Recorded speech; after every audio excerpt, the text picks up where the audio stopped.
Cut-off will be important on the fourth night. How many people have to detained in the police station right now?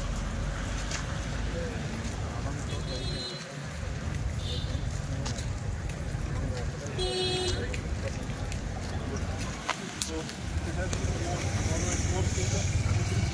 Arabo.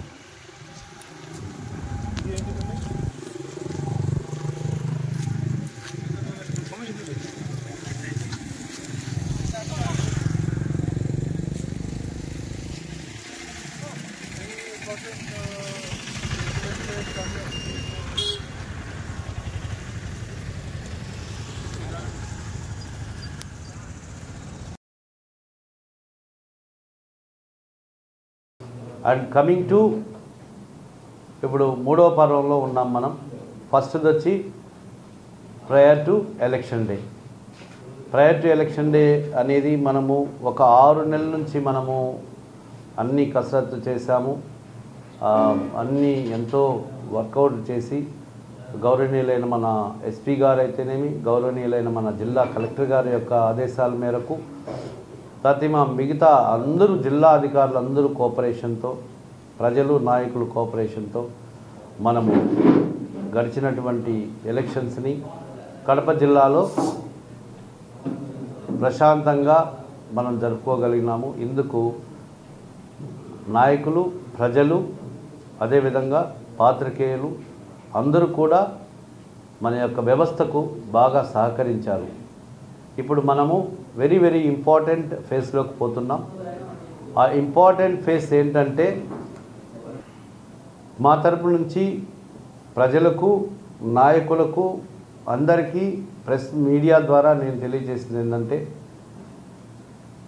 మనము ఆ 3వ తేదీ మధ్యాహ్నం నుంచి total టౌన్లో lodges కానివ్వచ్చు, function halls కావచ్చు, ఇతరత్ర ఏదైనా సరే గెస్ట్ హౌసెస్, పొలిటికల్ పార్టీస్ లీడర్కి సంబంధించి ఏదున్నా కూడా అవన్నీ కూడా అందరూ కూడా వెకేట్ చేయాలి. Out of the Kadapa city ఉన్నటువంటి వాళ్ళను ఎవరిని కూడా అలో చేయటం లేదు. నెంబర్ 1. ఆర్టీసీ బస్సెస్ కూడా ఆ రోజు బయట నుంచే ఆపరేట్ అవుతాయి. ఏ ఏరియా నుంచి వచ్చే బస్సెస్కు వాటికి మనము అక్కడక్కడ ఒక టెంట్ ఏర్పాటు చేయడము, మైక్, తర్వాత పబ్లిక్కి కన్వీనియంట్గా అక్కడి నుంచి సిటీలోకి రావడానికి కొన్ని బస్సెస్ కూడా పెట్టాము. అది వాళ్ళ యొక్క ఎమర్జెన్సీని బట్టి, మెడికల్ ఎమర్జెన్సీ ఇలాంటి వాటి ఒక ప్రత్యేకమైనటువంటి ఏదైనా వాళ్ళకి మాత్రం వీలు కల్పించే విధంగా కూడా పెట్టాము. సో షాప్సు, ఇతరత్ర స్కూల్స్ కానివ్వచ్చు, ప్రైవేట్ ఆఫీసెస్ కావచ్చు, అవన్నీ కూడా ఆ రోజు క్లోజ్ చేయాల్సి వస్తుంది. 144 సెక్షన్ నిన్ననే మన election commission of India chief election commissioner గారు కూడా నిన్న పత్రికాముఖంగా రాష్ట్రమంతటా 144 సిఆర్పిసి ఉంటుందని పత్రికాముఖంగా కూడా చెప్పడం జరిగింది.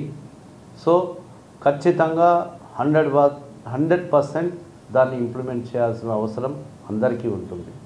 సో అందరికీ నా తరపు నుంచి రిక్వెస్ట్ ఏంటంటే మీరు కూడా దాన్ని కొద్దిగా స్ప్రెడప్ చేసి అందరూ కూడా ఆ 144 ఉంటుంది కాబట్టి షాప్స్ కానివ్వండి, ఎక్కడ అక్కడ గుమికూడడం కానివ్వండి, లేదంటే ఇంకొక రకంగా అక్కడెక్కడ చేరి ఇది చేయడము, ఇలాంటి విషయాలు ఉంటే కూడా లేకుండా ఉండాలి అని చెప్పి ప్రజల్ని అప్రమత్తం చేయాల్సిన బాధ్యత మన పాత్రికేయుల మీద ముఖ్యంగా ఉంటుంది.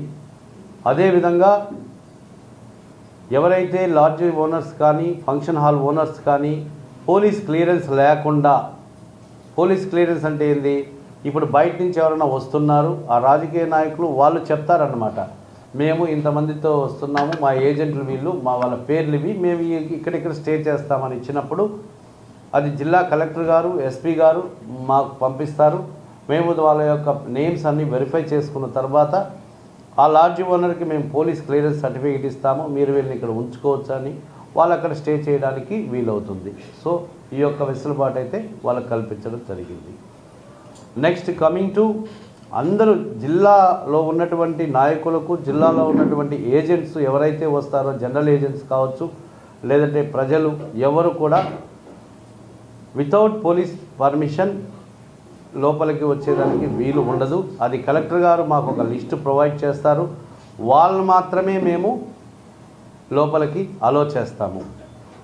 తర్వాత సోషల్ మీడియాలో ఎవరైతే అనవసరమైనటువంటి రెచ్చగొట్టే విధంగా అబద్ధాలు ఇలాంటివి ఎవరైతే చెప్తారో వాళ్ళపైన ఖచ్చితంగా ఏదైతే నేరం ఉంటుందో, ఏదైతే నేరం జరుగుతుందో దాని పర్యవసానంగా ఆ కేసులో కూడా వాళ్ళని మనం ముద్దాయిలుగా పెట్టడం జరుగుతుంది. ఎందుకంటే ప్రోత్సహించారు కాబట్టి, అబద్ధాలు చెప్పారు కాబట్టి వాళ్ళని కూడా ఆ యొక్క కేసులో వాళ్ళని ముద్దాయిలుగా పెట్టడం జరుగుతుంది. ఇది క్రిస్టల్ క్లియర్. కాబట్టి సోషల్ మీడియా కానీ ఇతరత్ర గ్రూపుల్లో కూడా ఎవ్వరు కూడా అనవసరమైనటువంటి మెసేజ్లు పాస్ ఆన్ చేసుకోవడం కానీ, దానివల్ల ఏదన్నా ఇన్సిడెంట్ జరిగితే వాళ్ళు కూడా ఆ నేరంలో భాగస్వాములు అవుతారు.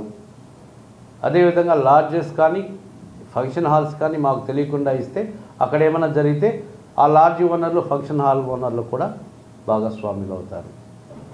నో ట్రాఫిక్ జోన్, ఈ విధంగా 4 అంచెల భద్రత ఏర్పాటు చేయడం, ఆ తర్వాత దాని బయట చెక్ పోస్ట్ ఏర్పాటు చేయడం, తర్వాత క్యూఆర్టీలు, quick response teams, SIs, CIs, DSPs, CAPF ఫోర్స్తో, ఏపీఎస్పీ ఫోర్స్తో ఒక అంటే పద్మవ్యూహం లాంటి ఒక మంచి షార్టెస్ట్ డిస్టెన్సెస్, అదేవిధంగా number of within reaction time చాలా తక్కువ టైంలో అటెండ్ కావడానికి బాగా మా ఎస్పీ గారు ప్లాన్ చేసి మీటింగ్ కండక్ట్ చేసి అన్నీ కూడా రివ్యూ చేసుకొని బయట నుంచి కూడా చాలా ఫోర్స్ తెప్పించుకుంటున్నాము. కాబట్టి క్యూఆర్టీస్ కూడా చాలా యాక్టివ్గా మంచి ఆఫీసర్స్తో క్యూఆర్టీస్ ఏర్పాటు చేస్తారు. అన్ని రకాలైనటువంటి ఏర్పాట్లతో మనం ఇవన్నీ చేసేది కూడా ప్రజలు శాంతియుతంగా ఉండాలి, వాళ్ళు ఎలాంటి అల్లర్లకు పాల్పడకూడదు. అందరూ కూడా ఏదైతే మన ఎన్నికల ప్రక్రియలో భాగంగా ఎన్నికల కౌంటింగ్ ఉందో ఆ రోజును కూడా మనము మన కడప జిల్లా ఒక మోడల్గా, ఒక మంచి జిల్లాగా, ఈ జిల్లాలో మంచి పౌరులు ఉన్నారు, మంచి నాయకులు ఉన్నారు, అందరూ కూడా సహకారంతో మంచి ప్రశాంత వాతావరణంలో ఎన్నికలు కండక్ట్ చేసుకొని కౌంటింగ్ రోజు కూడా ఎవరు కూడా ఏమి చేయలేదన్నటువంటి ఒక మంచి పేరుని మనం మన తరపు నుంచి, మన జిల్లా తరపు నుంచి రాష్ట్రానికి ఇవ్వాలి. అదేవిధంగా ఆ రోజు ఎన్నికల నాయకులు ఎవరైతే క్యాండిడేట్స్ ఉంటారో ఇంపార్టెంట్ నాయకులకి మనము సరైనటువంటి సెక్యూరిటీని అరేంజ్ చేస్తున్నాము. ఒక బాక్స్ టైప్ సెక్యూరిటీతో వాళ్ళు వస్తారు, వచ్చిన తర్వాత ఆడ కౌంటింగ్ అయిన తర్వాత వాళ్ళు అలాగే వచ్చేసి వాళ్ళ రెసిడెన్సెస్కి వెళ్ళిపోతారు. పార్టీ కార్యాలయాలు కూడా వాటిని క్లోజ్ చేస్తున్నాము. 3వ తారీఖు ఆఫ్టర్నూన్కి పార్టీ కార్యాలయాలన్నీ కూడా క్లోజ్ చేస్తాము. కాబట్టి పార్టీ కార్యాలయాలు కూడా ఎవరు కూడా ఇది చేయకూడదు. ప్రతి ఇంటి దగ్గర, నాయకుల ఇంటి దగ్గర సీసీ కెమెరాస్ పెట్టిస్తున్నాము. వాళ్ళ దగ్గర ఉంటే ఓకే, లేనప్పుడు మేము వ్యవస్థను ఏర్పాటు చేస్తున్నాము. పార్టీ కార్యాలయాల దగ్గర కూడా ప్రైవేట్ వ్యవస్థ ద్వారా మేము సీసీ కెమెరాలు ఏర్పాటు చేస్తున్నాము. 4వ తేదీ కానీ 3వ తేదీ 4వ తేదీ సాయంత్రం కానీ ఎటువంటి ప్రొసెషన్స్ కానీ ర్యాలీస్ కానీ పర్మిట్ చేయరు. డిస్ట్రిక్ట్ ఎలక్షన్ ఆఫీసర్ అయితేనేమి, జిల్లా ఎస్పీ గారు అయితేనేమి, ఎలక్షన్ కమిషన్ ఆఫ్ ఇండియా అయితేనేమి, స్టేట్ ఎలక్షన్ కమిషన్ కానీ no processions, no rallies on the day of counting అన్నటువంటి ఒక దీన్ని డెసిషన్ తీసుకున్నారు. ఈ డెసిషన్ని మనమందరం గౌరవించాలి. ఒక పౌరుడిగా మన యొక్క బాధ్యత. ఒక చట్టాన్ని గౌరవించడం అనేది రాజకీయ నాయకులకు, పౌరులకి చాలా ఇంపార్టెంట్ అది. కాబట్టి మీరందరూ కూడా, నాయకులందరికీ నేను పేరు పేరున రిక్వెస్ట్ చేస్తున్నాను. మీరందరూ కూడా మీ యొక్క రాజకీయ నాయకుల యొక్క ఫాలోవర్స్ కానివ్వచ్చు, మీ అభిమానులు కావచ్చు, వాళ్ళందరినీ మీ ఒక్క వాయిస్ కంట్రోల్ చేయగలుగుతుంది. మీరందరూ కూడా మీ యొక్క నాయకులకు చెప్పండి. ఒక మంచి వాతావరణంలో 6వ తారీఖు పైన విజయోత్సవాలు మీరు చేసుకోవచ్చు. ఆ చేసుకునే ముందు పోలీస్ ఆఫీసర్కి తెలియచేస్తే తగినంత బందోబస్తు మేము ప్రొవైడ్ చేస్తాము. వాళ్ళ విజయోత్సవాలు చేసుకోవచ్చు. నేను చెప్పినటువంటి ప్రతి విషయంలో కూడా అధికారులు, పాత్రికేయులు, రాజకీయ నాయకులు, ప్రజలు, అన్ని వర్గాల వారు మాకు సహకరించి శాంతియుత వాతావరణంలో ఈ యొక్క కౌంటింగ్ అయిన తర్వాత ఉన్నటువంటి ప్రాసెస్ని మనము కంప్లీట్ చేసుకోవాలని చెప్పి పోలీస్ వ్యవస్థ తరఫున అందరినీ కోరుకుంటూ